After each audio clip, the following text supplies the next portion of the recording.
السلام عليكم وين سلام أصحابتي مركز الجانر كان كوسو دوادا فضلنا دا سبسكرايب كرين جنالك إن شاء الله سأولي سوتين updated information ka maanta waxa weeyaan wax yar information yar degdeg ah ayaan helay ka soo baxay governmentiga Turkiga waxayna shaaciyeen inuu insha Allah wixii hadda ka dambeeya aan iqaamada touristiga la qaadan karin wadanka يعني inta badan waxa lagu qaataa iqaamooyinka inaad ama shaqeynayso oo work residence aad haysato ama inaad arday tahay oo marka education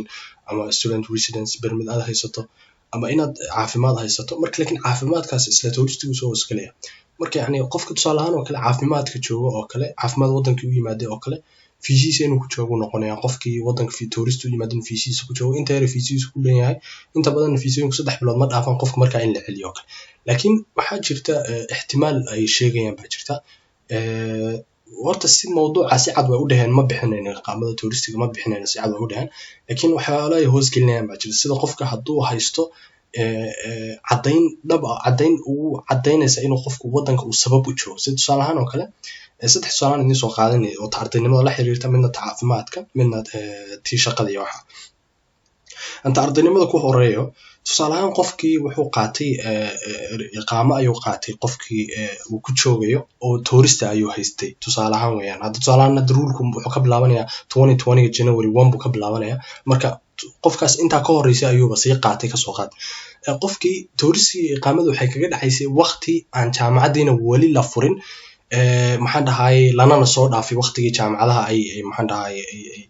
la galayna la soo dhaafay yani tusaale waxay kaga dhaxdhamaatay waqti imtixaamaadkii wixii isku diyaariyay walina jaamacadii aan la gaarin oo kale ka dhamaatay qofkaas muxuu ku joogayaa qofkaas tourist ku jooga wala hadlaya wuxuu u sheegayaa inuu sababta uu jooga ay tahay qofkani inuu waqtigii jaamacada uu wixii loo baahnaa dhameystiray jaamacadii bilowgeedii intaan la gaarin ka horna iqaamadii ka dhamaatay wuxuu ku jooga marka uu baahay marka taas waa sabab qofkani wax uu jooga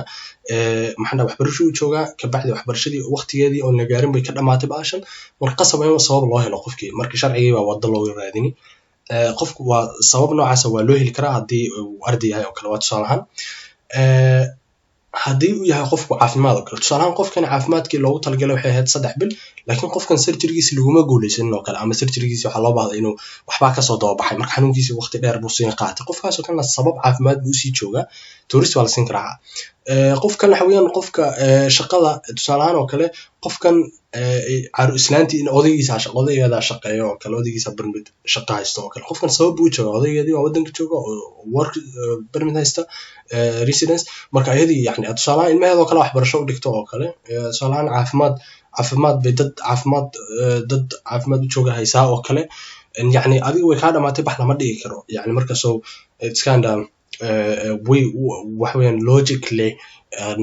wax loo xalinayo ay u badan tahay so really xaqatan waa sharci adag oo soo baxay waa sharci Soomaalida khaasatan halis badan ku sameynaya because Soomaalida inta badan wadanka waa laba nooc because Soomaalida wadanka Turkiga timaada 80% wax ma bartaan yani so waa laba nooc dad tahriib u jooga